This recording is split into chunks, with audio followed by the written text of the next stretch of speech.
राधे राधे दोस्तों, भाद्र मास की कृष्ण पक्ष की षष्ठी तिथि को यह पर्व भगवान श्री कृष्ण के बड़े भाई श्री बलराम जी के जन्मोत्सव के रूप में मनाया जाता है। कहा जाता है कि इस दिन बलराम जी का जन्म हुआ था, इसलिए इस दिन को हल षष्ठी और हल छठ के नाम से जाना जाता है। इस दिन मान्यता है कि संतान इच्छुक महिलाएं व्रत रखती हैं। हल छठ को कई लोग देव छठ, हर छठ, संतान छठ और हल षष्ठी के नाम से जानते हैं। पुत्रों की दीर्घायु और सुख संपत्ति के लिए हल षष्ठी का व्रत महत्वपूर्ण माना गया है। हल षष्ठी से जुड़ी 6 कथाएं प्रचलित हैं। आमतौर पर 6 कहानियां एक साथ नहीं मिलती हैं, जिनको व्रत में सुनना बेहद जरूरी माना जाता है। तो चलिए हल षष्ठी की पहली कथा को सुनते हैं। एक बार द्वापर युग में धर्मराज युधिष्ठिर और भगवान श्री कृष्ण एक ही स्थान पर विराजमान थे।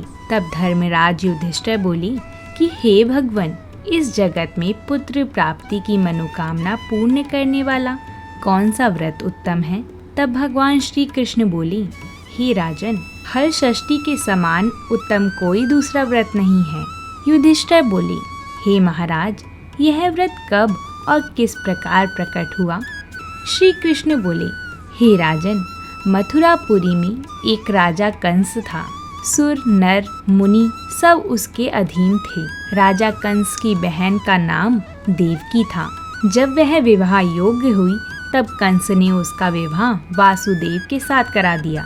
जब वह विदा होकर ससुराल जा रही थी तभी एक आकाशवाणी हुई कि हे कंस, जिस देवकी को तू प्रेम से विदा कर रहा है उसी के गर्भ से उत्पन्न 8वें बालक द्वारा तेरी मृत्यु होगी। यह सुनकर कंस ने क्रोध में भरकर देवकी और वासुदेव को बंधी बना लिया और कालकोठरी में डाल दिया। समय बीतने के साथ ही देवकी के पुत्र पैदा हुए। कंस एक करके सभी को मारता जाता। इस प्रकार जब देवकी के 6 पुत्र मारे गए तो एक दिन देवलोक से महामुनि नारद देवकी से मिलने आए और उसे दुखी देखकर कारण पूछा। देवकी ने रोते हुए अपना सारा हाल बताया। तब नारद जी ने कहा कि हे बेटी, तू दुखी मत हो। तुम श्रद्धा और भक्ति पूर्वक हल षष्ठी माता का व्रत करो, जिससे तुम्हारे सारे दुख दूर हो जाएंगे। तब देवकी ने माता की महिमा पूछी। नारद जी बोले, हे देवकी, मैं तुम्हें एक पुरातन कथा सुनाता हूँ, तुम ध्यान पूर्वक सुनो। यहीं से हमारी पहली कथा प्रारंभ होती है। बहुत समय पूर्व चंद्रव्रत नाम का एक प्रतापी राजा था, जिसका एक ही पुत्र था। राजा ने नगर के समीप एक तालाब खुदवाया था, परंतु उसमें जल नहीं रहता था। कितना भी जल भरा जाए तुरंत ही सूख जाता था। जलहीन तालाब को देखकर नगरवासी राजा को कोसते थे। राजा सदैव दुखी रहते थे और कहते थे कि मेरा धन और धर्म दोनों नष्ट हो गया। एक दिन स्वप्न में वरुण देव ने राजा से कहा कि हे राजा, यदि तुम अपने पुत्र की बलि दोगे तो तालाब जल से भर जाएगा। प्रातः काल राजा ने स्वप्न की बात दरबार में बताई और कहा कि मैं अपने इकलौते पुत्र का बलिदान नहीं कर सकता हूँ, चाहे तालाब में पानी रहे या ना रहे। राजा की बात सुनकर राजकुमार बोला, मैं स्वयं अपनी बलि दे दूंगा, क्योंकि मेरे बलिदान से पिता का सुयश बढ़ेगा तथा जनता को सुख मिलेगा। यह कहकर राजकुमार स्वयं तालाब की तलहटी में जाकर बैठ गया और उसके प्रभाव से तालाब तत्काल जल से भर गया। उसमें कमल के पुष्प खिल गए तथा सभी जल जंतु बोलने लगे। राजा ने यह समाचार सुना और दुखी होकर वन को चला गया। वन में 5 स्त्रियां हल षष्ठी माता की पूजा कर रही थीं। राजा द्वारा व्रत विधि पूछने पर स्त्रियों ने माता की महिमा का वर्णन करा, जिसको सुनकर राजा वापस लौट आया और रानी से कहा कि तुम भी हल षष्ठी माता का व्रत करो तथा पूजन करो। राजा की बात सुनकर रानी उसी दिन से व्रत रखकर पूजन करने लगी, जिसके प्रभाव से कुछ समय के बाद राजकुमार तालाब से बाहर आकर खेलने लगा। राजा यह सुनकर प्रसन्न हुआ और राजकुमार को महल में ले आए। तभी से रानी प्रतिवर्ष हलषष्ठी माता का व्रत करने लगी। बोलिए हलषष्ठी माता की जय। अब शुरू करते हैं हलषष्ठी की दूसरी कथा। उज्जैन नगरी में एक पुरुष के 2 स्त्रियां रेवती तथा मानवती थी। भाग्य से मानवती के 2 लड़के थे, परंतु रेवती के कोई संतान नहीं थी। सौतन के 2 लड़कों को देखकर वह हमेशा ईर्ष्या से जला करती थी। एक दिन ईर्ष्या के वशीभूत होकर वह मानवती से बोली, हे बहन, तुम्हारे पिता बहुत बीमार हैं। उन्होंने तुम्हें देखने के लिए बुलवाया है। अभी एक राहगीर यह संदेश देकर गया है। यह सुनकर मानवती अपने दोनों पुत्र रेवती को सौंपकर पति की आज्ञा लेकर अपने पिता के घर चली गई। इधर रेवती ने मानवती के दोनों लड़कों को मारकर गांव के बाहर जंगल में फेंक दिया। उधर मानवती पिता को सकुशल देखकर चकित हुई और अनिष्ट की आशंका से वापस लौटने लगी। तब मानवती की माता बोली, हे बेटी, आज हलषष्ठी माता का व्रत है, अतः आज मत जाओ। बात सुनकर मानवती ने व्रत रखकर शाम को हलषष्ठी माता का पूजन किया और प्रार्थना की, हे माता, मेरे बच्चों को संकट से बचाए रखना तथा दीर्घ आयु करना। दूसरे दिन वह माता पिता को प्रणाम करके अपने घर को चली। गांव के बाहर अपने दोनों बच्चों को खेलता देखकर सोचने लगी कि मेरे बच्चों को यहाँ कौन लाया। तब बच्चों ने कहा कि हमें तो माता रेवती ने मारकर यहाँ फेंक दिया था, लेकिन शाम काल में देवी माता आकर हमें जीवन दान दी गयी। इसे हलषष्ठी माता की कृपा मानकर मानवती ने माता का गुणगान किया और अपने घर को आई। गांव की सभी स्त्री सुनकर आश्चर्य करने लगी और उसी दिन से सभी हलषष्ठी माता का पूजन तथा व्रत करने लगी। बोलिए हलषष्ठी माता की जय। इसी के साथ हम हलषष्ठी माता की तीसरी कथा को सुनते हैं। प्राचीन काल में एक ग्वालिन थी जो गर्भवती थी और जिसका प्रसव काल अत्यंत ही नजदीक था।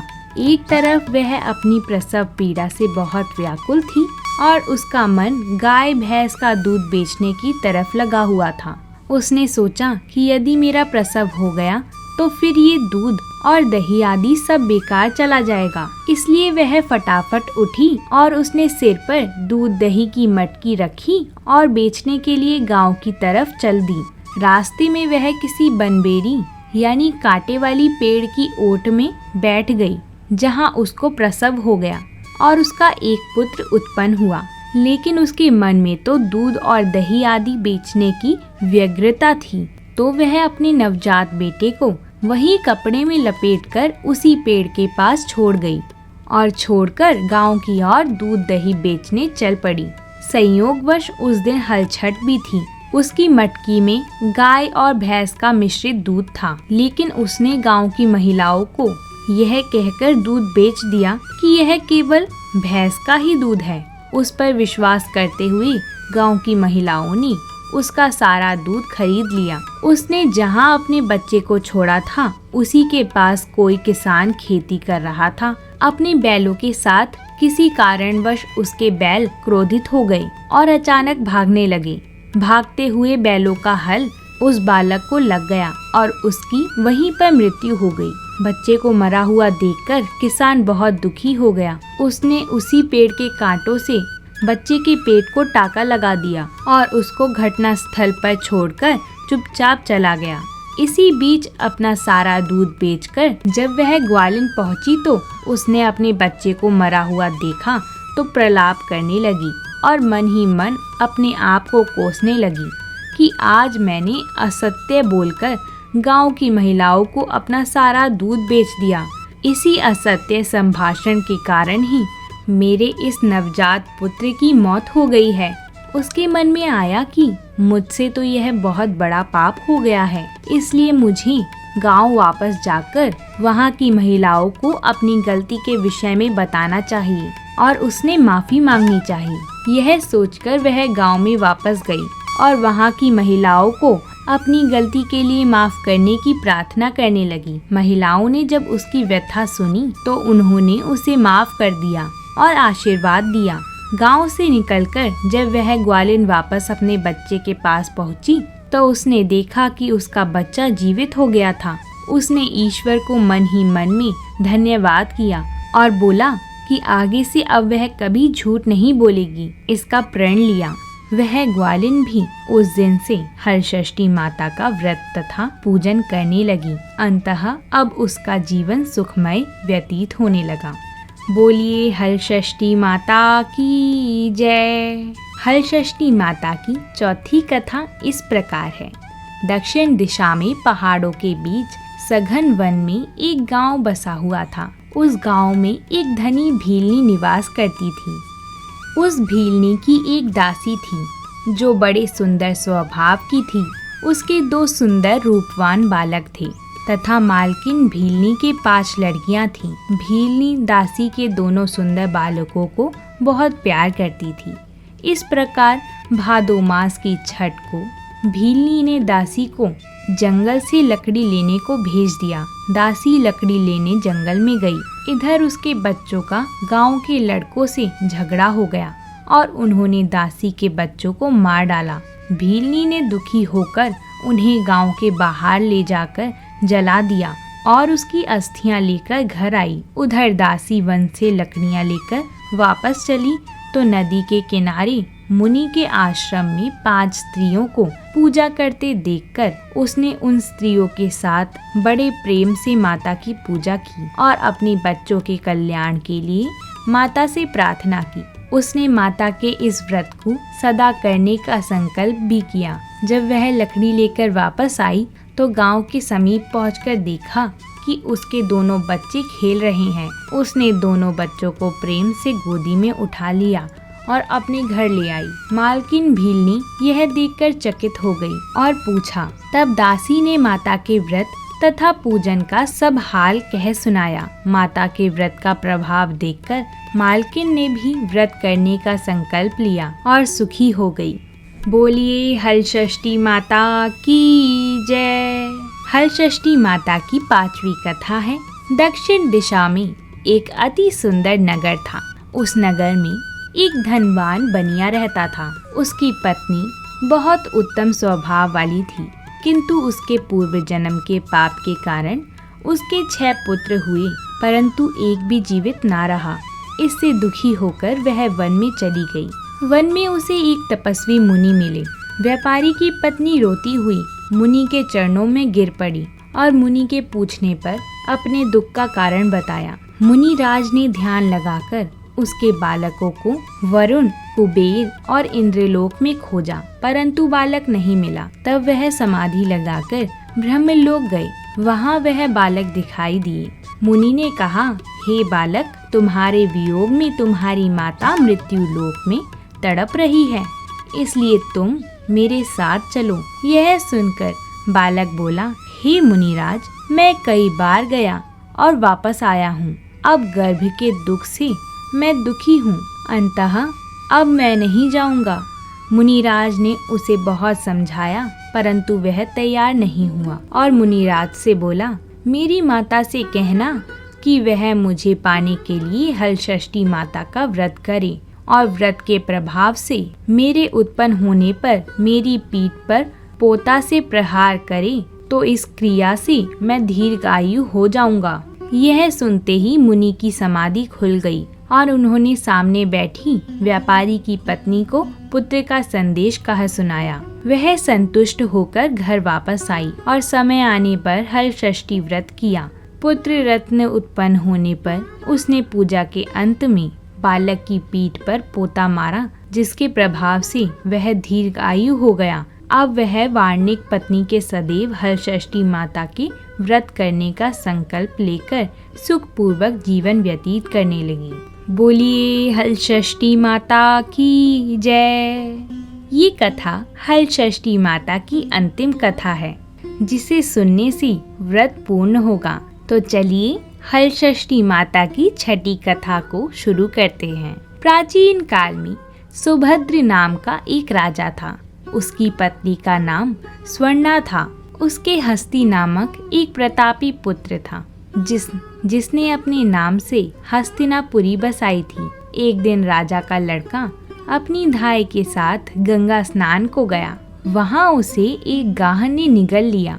यह सुनकर स्वर्णा अत्यंत दुखी हुई और उसने क्रोध में धाती के पुत्र को भाड़ की धधकती अग्नि में डलवा दिया। धाती पुत्र शोक में निर्जन वन में जाकर एक शिव मंदिर में जाकर भगवान शिव और माता पार्वती तथा गणेश जी की उपासना करने लगी।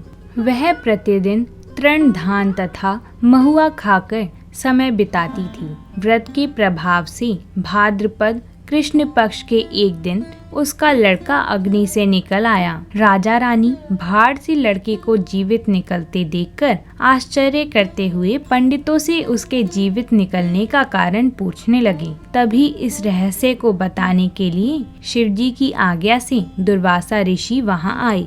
राजा रानी ने उनका स्वागत किया और लड़के के जीवित निकलने का रहस्य पूछा। दुर्वासा ऋषि बोले, हे राजन, इस धाती ने वन में नियम पूर्वक श्रद्धा से भगवान शंकर, माता पार्वती और गणेश जी का तथा स्वामी कार्तिकेय जी का पूजन किया था। इसके प्रभाव से ही इसका लड़का जीवित हो गया है। आप भी यह व्रत करें।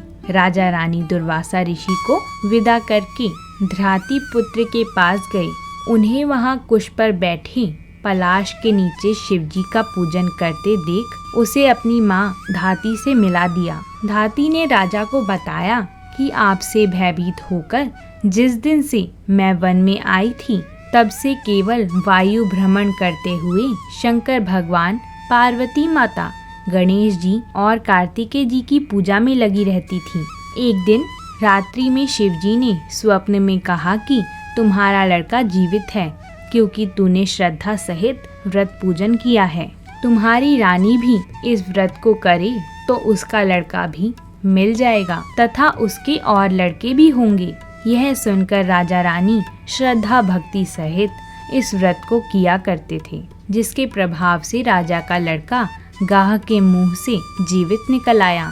फिर व्रत के प्रभाव से राजा के और भी पुत्र हुए और उसके राज्य में सुख शांति हो गई। उसके राज्य में अनावृष्टि, दुर्भिक्षी, महामारी सदा के लिए समाप्त हो गई। बोलिए हलषष्ठी माता की जय। बोलिए शंकर भगवान की जय। व्यास जी के अनुसार इस व्रत के प्रभाव से देवकी ने श्री कृष्ण को तथा युधिष्ठिर और द्रौपदी ने व्रत की महिमा को सुनकर बहु उत्तरा के साथ व्रत किया, जिसके प्रभाव से उत्तरा के गर्भ से मृत बालक को जीवित पाया, जिसका नाम परीक्षित पड़ा। इस विधान से जो भी नारी इस व्रत को करेगी उसकी देवकी तथा द्रौपदी के समान सभी मनोकामनाएं पूर्ण होंगी। तो दोस्तों, ये थी हलषष्ठी माता की 6 कहानियाँ। अगर आपको ये वीडियो अच्छी लगी हो तो कमेंट में हलषष्ठी माता की जय जरूर लिखिएगा और चैनल को सब्सक्राइब, वीडियो को लाइक और शेयर करना ना भूलें। हलषष्ठी माता की जय।